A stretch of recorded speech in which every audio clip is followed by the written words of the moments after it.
And you never. It's I'm an the oldest. I'm like one of the oldest in the building now. oh, it's an apartment. Yeah. Co-op on the Upper West Side. Yeah, I mean, it's a weird thing about having that second place. If you don't use it, it just becomes this thing that's kind of hanging over you. Yeah. And I don't know And that it's cool. And it's not even like it's hanging over you, but it's really weird, man. It brings out the best and the worst in you. Yeah. Because the best part is, like, I always have my crib in New York. Right. I'll go there in a second.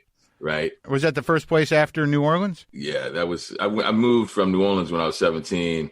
Bought this crib. This was my first house. Yeah. This is not my childhood home, but after Katrina, I did an initiative to bring back my neighborhood. Mm-hmm. So if I'm going to ask people to come back, I said I'll buy the first one. So I bought the first house, and which neighborhood? Just 2 blocks from my dad. He's 95. I have around the clock care for him at home. Which neighborhood is this? Pontchartrain Park. And that was totally underwater? It was one of those neighborhoods? Completely. It's one of the deepest places. But, it was a part. Pontchartrain Park is to New Orleans what Baldwin Hills is to L.A. So post World War II was the one. It was a place for middle class African Americans as a result of the advocacy of civil rights. Because you could not purchase a home. It's the height of segregation. Yeah, the early 50s. All those FHA loans, as we're dealing with this racial reckoning, and people ask what is systematic racism. You could not. The deal was, we'll give you these FHA loans, and we'll make sure that Negroes can't get them. And so people said, "Okay, cool." That was the restriction that was put on them. And so, how did that neighborhood come to be then? The advocacy of a great attorney, A.P. Turo, basing it on eliminating the prohibition of access to green space. You could only go to a park in New Orleans once a week on Wednesday, Negro Day. You were arrested in a park, Mark, a park. Terrible. If you were caught any other day. And so this was access to green space. So it was a compromise, separate but equal. We're just adjacent to what was then a white neighborhood. They put a ditch between us. I call it the DMZ. And still there? Yeah, it is. They're trying to retrofit it and all and say it's about flood protection. I'm like, no, it's not about flood protection. It was the ditch that didn't go anywhere. It had no outlet. So, and they're beautifying it. And so it was separate but equal. So we made something ugly into something beautiful. Pontchartrain Park has a golf course right in the middle of it, designed by Joseph Bartholomew, who was African American. He designed most of the courses in New Orleans, City Park and Metairie Country Club, but he couldn't play on them. Oh wow! Can you play? Oh, I don't call it playing. By the 9th hole, I stop and buy the beer. I'll drive the cart and buy the beer. I cannot play in L.A., man. You know. I've never set foot on in L.A. It's like, all I hear is, "Can I play through?" Yeah, play through. Get out of the way. Get out of the way, man. God damn it. I can't even do the little 3-part in Griffith Park, man. I'm like, damn, man, we're all carrying 3 clubs. Yeah. I don't know anything about that sport, but I know that people like it. So how is the renovation going of the neighborhood? I mean, did it pick up since you bought? Or? Oh yeah, we're like at 90%. Oh wow! Still issues and stuff like that. But I was telling this to someone the other day. I said Katrina was 15 years ago. It seems like yesterday, but it was 15 years ago. It shows you how a tragedy can be very impactful. Everything is pre-Katrina and post-Katrina in New Orleans a lot of the times. I did some sort of benefit show there. It seemed like it should have been, I can't remember, it was a couple years after, but it was like it looked like it happened a week ago. I mean, it took a long time. Yeah. And, you have to fight all the elements of, folks who do not have your best interest at heart. I'm a capitalist. I love to say that, man. I am a capitalist, hardcore capitalist. Okay. And most people that run the capitalist system now are not. They claim to be. See, because true capitalism is saying, hey, man, I want everyone to have access to school. And more people in school, the more ideas. The more ideas, more competitive the ideas, the better the ideas. They rise to the top. The better the ideas, the more growth. And the pie expands, right? The pie expands. Okay. The capitalists now, or the people who claim to be capitalists, only my kids are going to go to school. There's a finite amount of wealth, and you got to get as much of it as possible. So you can insulate yourself. Yeah, and fuck everybody else. Right. Hey, man, too bad if you didn't get it, you know? Right. And the fact is, if you get as much as you can, that is proof positive that, you were destined to get it. It was something about you innately that makes you better than everybody else, that there's nothing placed in front of them or no prohibitions placed in front of them, no other systematic shit stopping everybody else. You are, destined to be the person that you are, because we did everything possible to get as much as this pie, and we got a lot of it. So we deserve to be treated differently. Royalty. As, and it's a perpetuation of the monarchy idea. Blue blood, right. Literally. Right. We have blue blood, not red. So in the way that it works in your mind, that your success is it's also beholden on you to be philanthropic and reinvest private money into the bigger good. You can do good and do well. But like on a day-to-day basis, how do you engage with your ideas and helping out? Perfect example. In Pontchartrain Park, I came back here and I said, listen, disaster, there was a program, the Road Home program, where you could either sell your property back to government, because I'm out of here. I'm leaving New Orleans. Or they'll give you, or you can apply for a grant to then bring back your property. Yeah. Cool. So you had all of these abandoned properties, blighted properties, all of that. I went to the city and said, Pontchartrain Park is historic. By the way, Pontchartrain Park just got designated on the National Register of Historic Places because of this 2 weeks ago. And I said, Pontchartrain Park is a historic African-American neighborhood that in the height of this recession, right, in the history, the 50-year history of this neighborhood, we've only had 2 foreclosures.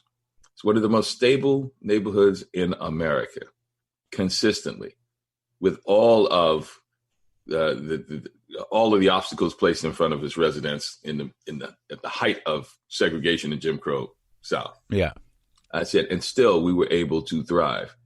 We put together a resident-initiated redevelopment. Transfer the properties to us. We will redevelop our neighborhood, right? Isn't this pulling yourself up by your own bootstraps? We'll exercise our right of self-determination. We'll design homes, all of that. And then we'll pay for the property on the back end. When we sell the house, we'll pay you the market value of the property. We negotiated that as residents. What I didn't realize was everyone who comes along and they say, "Oh, you got a good project, Mr. Pierce. That's cool. That definitely will help you." Yeah. This is in the foundation world. Right? The foundation world. They say, yes, and we'll help you. Here's a foundation money to help with the operations and all. We want $2,000 a house. That's all. I'm like, well, I thought this was grant money. Yeah. It is to make sure that things roll along. But when you sell the house, we want to cut, And that's the thing, man. Everyone wants to help as long as they put their hand out like that. Right. Well, so how do you determine who gets to have that? You realize that you're in a circular firing squad, right? Of course. And you say, okay, cool. Let me get as much done as possible. I wanted to do 100 homes. We did 40. Well, I mean, some foundations are on the level, and you got to be okay with it. Yeah. Oh, yeah. Let's be clear. I'm not saying it's just like the police, man. You know, right? Hey, I want police reform, but I love cops, man. I know cops, all of that stuff. We know what the deal is, right? So I'm not going to disparage everyone for that. But the foundation, they had things, especially in New Orleans around that time, in a disaster. Man, that's where you really got to watch out, because people make a living off of disasters. Well, that was very clear when it, almost as it was happening, was that more that there was private money thinking about, like, well, this just did us a favor. Yeah. Yeah. We can rebuild it. Definitely. I mean, there was one businessman on the front page of the Wall Street Journal said this is the best thing ever happened in New Orleans. We're going to be getting rid of the people we don't want. I mean, he said it. Yeah. You know? No, yeah. Well, Totally. they're all saying that it's all pretty much out in the open now, man. Yeah. Oh, yeah, definitely. If we ever get through this, we're going to know exactly who all these fuckers are because you're not going to be able to put that back in the bottle. Man, Let me ask you a question before we get into politics, because I read somewhere in some of this stuff that you actually did a production of Waiting for Godot that took place on a rooftop or was set on a rooftop during Katrina.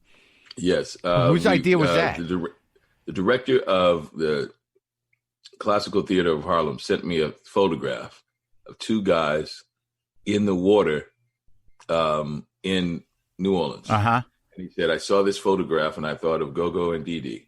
Wow. Right? Yeah. Do you want to do this production? I said, yes. So the stage was set up where we filled the stage with 15,000 gallons of water. Oh, my God. And had a rooftop coming out of the water with a hole in it.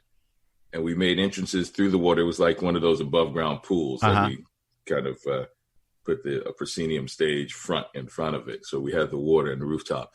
And we did the production. Oh, my God. Really successful production. And then artist Paul Chan said he went to the lower Ninth Ward. And when he saw the destruction, the void, it made him think of the void as the description at the beginning of Waiting for Godot. Every production that he had seen of Waiting for Godot, he saw it actualized in the lower Ninth Ward. And that's when he said, we should do a production here. So we took that production we did in New York and 15,000 gallons of water. We coming on a rooftop.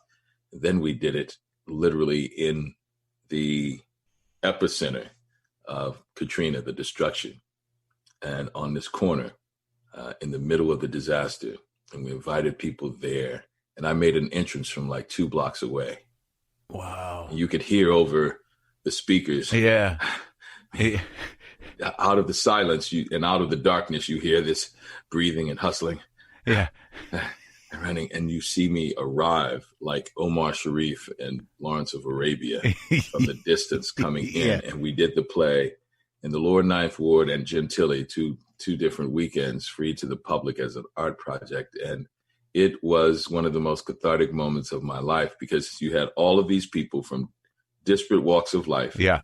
Rich and poor, white, black, just, from all over, lawyers sitting next to longshoremen. And one of the most cathartic moments was when I turned, we were all in the same boat, and I turned, and there's a prophetic line in the play. At this place, in this moment of time, all mankind is us. Let us do something while we have the chance. And it was just, it floored us every night because we realized that you could not get a truer line. How do you not start crying every time? I did not stop myself from crying every time.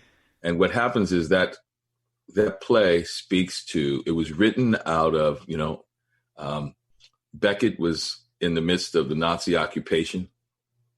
He hid for like two years. Uh-huh. He wrote the play during then.